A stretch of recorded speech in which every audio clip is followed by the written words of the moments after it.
Okay, Math 1, 1.6, solving for a variable. So the rules that we use in in 1.6 is going to be the same rules that we used in 1.2 through 1.4 or 1.5, I guess. The only difference is going to be that there's more than one variable here. And rather than just solving for the variable, because in the last ones you could just say the variable because there's only one, and you'd always get like an x equals 5, 10 equals w, or something like that, y equals 6.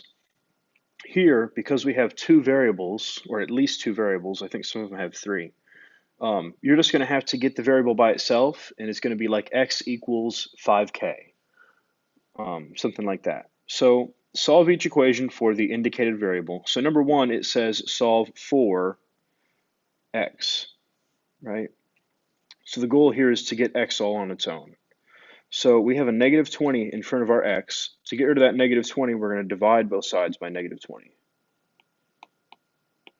right? The negative 20s on the right side cancel, and I get z over negative 20 equals x. And there we are. We have gotten x all on its own. Now, just a quick note. If you have a fraction that has like, let's say negative a over b, right? This is the same thing as negative a over b, which is the same thing as a over negative b, right? These negative signs can go wherever you want them to go. I find that whenever I do work, I lose my negative if I do it like this. So I don't like that way. I will rarely write a fraction like that. I try to use that first or last way. So I just bring that up because the answer to number one has a negative in it, and I just wanted you to see that. All right, number two. Again, we're solving for x. So we've got g equals 4x over 3. So we could split this up into two steps or do this in one step. I'm going to split it up into two steps.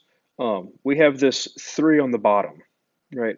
I'm going to get rid of that 3. And so the way that I do that is I'm going to multiply by 3 on both sides, right? The 3's cancel on top and bottom. And then I'm on the left, I have 3g and then equals 4x. And I'm still trying to get my x all by itself, so I'm going to divide both sides by 4. The 4's on the right cancel, and I get 3g over 4 equals x. And there we are. All right, number 3. This time we're solving for a. So here's a.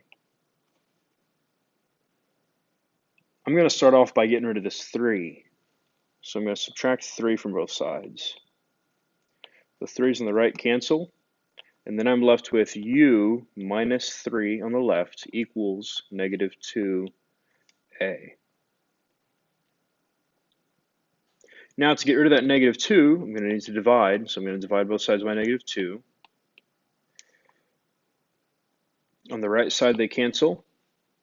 On the left, this is kind of funky because we have a sum over here. We have u minus 3. It's not like 3u. There's a subtraction there.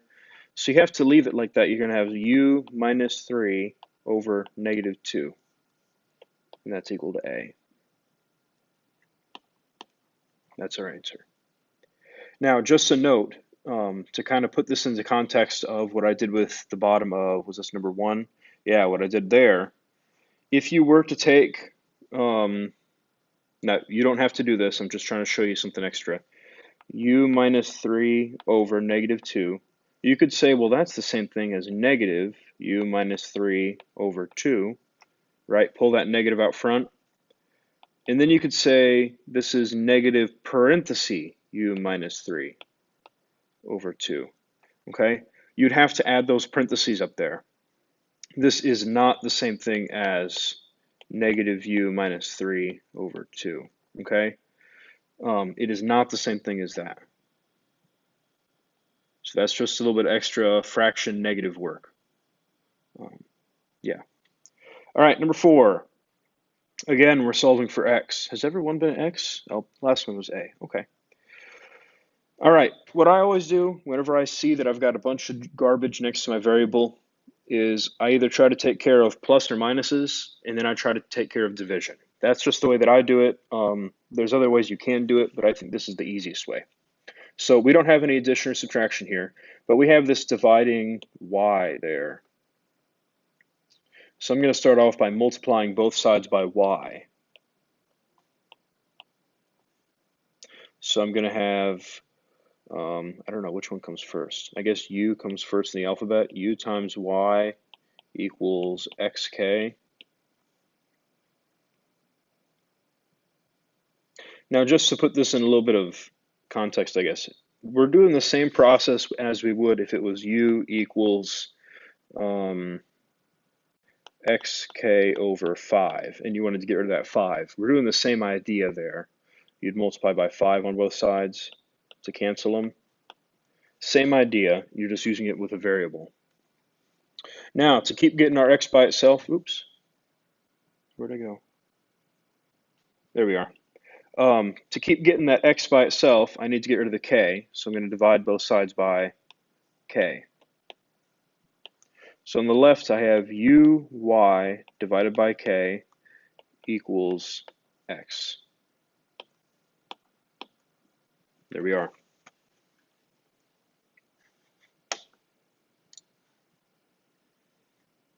Okay. Numero 5. We're wanting to solve for x. Well, first we got to find our x. X is over here on the left. The only thing next to x is k, so all we have to do to this is divide k. So I'm going to divide k on both sides. Now I've got x equals, now this is kind of funky. There was a problem earlier that we had to do this. You have to keep the v and the w together on top. So v plus w all over k. Okay? And there we are. Number 6. This is a whole lot like the last one. Oh well. Again, we're having to get that x by itself. Here's x. We're going to get rid of that k. So we're going to divide both sides by k. So we have x equals v minus w all over k. Okay. Again, you have to keep that v and the w together. If you wanted to, you could write some parentheses here. You don't have to, but you can. That is still correct if you put the parentheses there. All right, number 7. Ooh, this time we're solving for a. Ooh, this is different. Let's start off by getting rid of the fraction. When in doubt, get rid of your fraction. So I've got an a on the bottom, so to get rid of that, I'm going to multiply both sides by a. Okay. On the right, the a's cancel, and I'm left with a z m equals a plus b.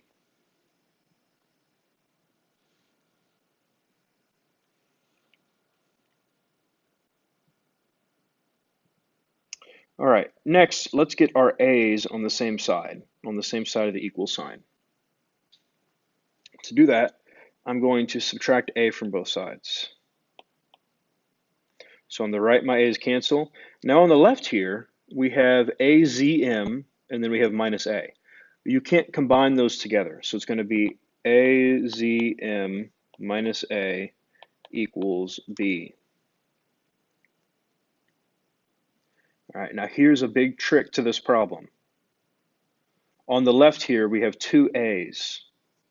They can't be put together, but we can undistribute it. So normally we would have something like a, and then we have something inside it where we distribute like something plus something, and we would distribute the a to it. Like a lot of the problems, we would do that at the beginning. This time we have to undo it at the end. So here, if I were to pull out an A, and that's normally the term that I use whenever I talk about this, whenever you undistribute it, whenever it's called factoring, I say I pull out an A. If I remove A from AZM, I'm left with ZM. And if I remove A from negative A, I've still got that little 1 in front. So it's going to be minus 1. Then I have equals B. Now let's talk about that for just a second and make sure that we get what I did. I'm going to, up here, I'm going to just rewrite this A, then I have ZM minus 1. You don't have to write this if you don't want to. All I did was I copied down the exact what I wrote there. Now if I were to distribute it here, I would distribute the A to both of these guys, right? So I'd have A, ZM, and then minus 1A. Okay, and we can look at this guy here after I distribute it, and it ended up being the same as what was there. So this kind of takes a little bit of skill. You have to kind of look at it for a while to be able to see it. Okay, now that we've done that step, the problem's almost done. We're trying to get A by itself. Let me erase this highlight there. Oops.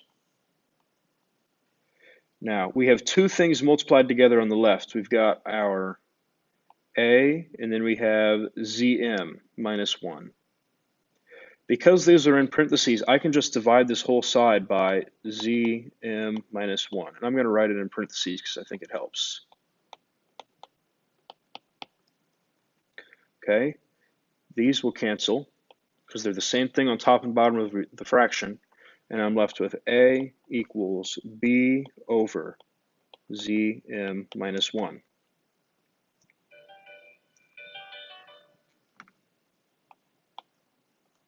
Okay? Number 8. Again, we're solving for x. All right. Number 8. Sorry, I just got a call saying my dog was eating a plant, so we were deciding if it was poisonous or not. Oh well. All right, number 8. I've got to solve for x. So we should look at number 8 and we should look at number 7. We should see there's some similarities. The beginning of number 7, there was an a in the top and an a in the bottom of the fraction. Number 8, there's an x in the top and an x in the bottom of the fraction.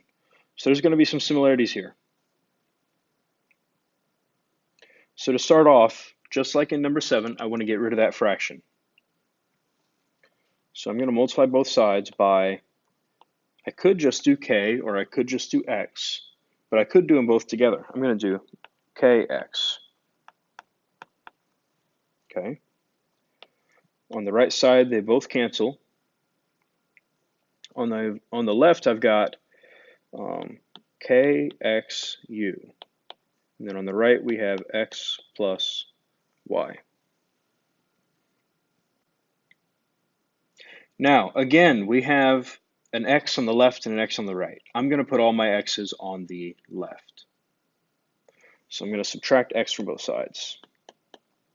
So now on the right, my x's cancel.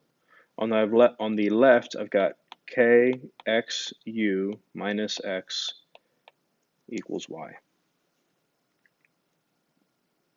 Now, we have to undistribute. We have to factor this again. We're trying to get x by itself. We've got an x here, and we've got an x here. If we pull an x out, to the front, and then we have some parentheses with some stuff inside it, in this first term, in the kxu, we're left with ku. In the second term, we're left with a negative 1. Right? And you can kind of distribute that x out in your head, and you can kind of see how it would, those are two equivalent statements. Right? These two highlighted guys are equal. Now, to get x by itself, we need to divide by the thing in the parentheses, ku minus 1. And I'm going to write it in parentheses because I think it's helpful. On the left, they cancel. So I'm left with x, oops, not k, x equals, and then I have y over ku minus 1. And you can put parentheses around this if you'd like to, but you don't have to. All right, that's it.